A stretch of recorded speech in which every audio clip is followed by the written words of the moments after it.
Hello, my name's Lewis. I'm going to talk about the Salt dating app for a moment here. And well, basically, there's loads of dating apps out there. There's the ones everyone knows: Tinder, Bumble, Match.com, and they're all pretty similar in general terms. Like you see a profile, do you like it? Do you not like it? Do you think this is someone for you?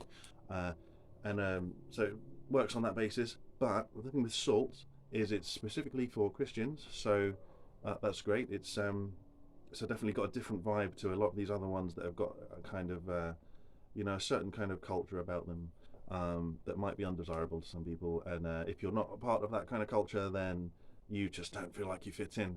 So you want to find an alternate place where you're going to find some more like-minded people. And if you're a Christian, you want to be around other Christians. Especially when it comes to matching up and so on, because so biblically they call it being unequally yoked. Um, yeah, so you want to be with someone who's on the same wavelength, whoever you are, even if you're not a Christian, you want to someone who's got the same kind of beliefs as you, same kind of attitudes and values. So it's great to have this kind of uh, place where it's just like here we go. There's a selection. Um, so yeah, another way I found that it's a definite improvement over some of the other ones is so for example with Tinder, it's very much like, oh, here's a face. Do you like this face? Yes, no. And most of the time they haven't written anything underneath them. You don't know who this person is, so maybe you like the face, but then it's like, okay, let's find out. Have we got similar values? And then they haven't said anything, so it's like, well, yeah, I guess you can't even hold a conversation. So, but with Salt, you don't have that problem because it kind of gives you. I mean, if you might be the kind of person who does struggle to write about yourself, to think about like, oh, what can I tell people about myself? But with Salt, it gives you some like prompts. It gives you some questions like, hey, what's this about? What do you think about this? Where do you stand on this? Da, da, da.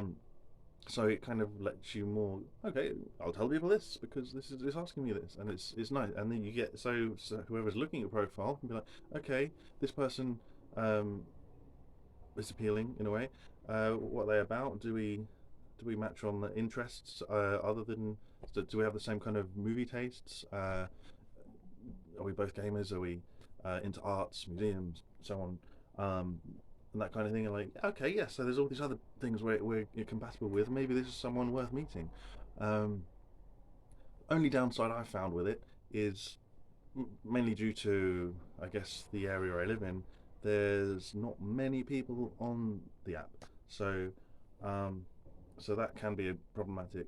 But it's about quality, not quantity. So, um, like I say, you've got more things in common straight away. You've got more you can find out about them. You've got more you can talk about straight away because you already learn a little bit about them just by looking at the profile instead of looking at one picture of them with heavily filtered with sparkles around. You can't even see what they look like. You know. Yeah. So definitely an improvement on that. And yeah. So if you are a Christian and you are in the dating pool, I would recommend Salt. Um, Definitely over many of the other ones for sure. Uh, so yeah, check it out and good luck finding the soulmate. I hesitate to use the word. Um, but yeah, anyway, actually, yeah, a little bit about me after that quick review. I actually, yeah, as a Christian, and I really like studying the scripture and finding out what it really means. So I think there's a couple of times in this where I was like hesitant to use a word or a phrase, and it's like, yeah, because that's not what I've learned to use. So like soulmate, I think I kind of think, yeah, how do you put it? I don't know that there's like this idea of like a soul has come from heaven, it's split in half, and one's a man and one's a woman, and now they have to find each other, and that's the soulmate or something like whatever people believe a soulmate is. I kind of think there's lots of people out there who you are compatible with.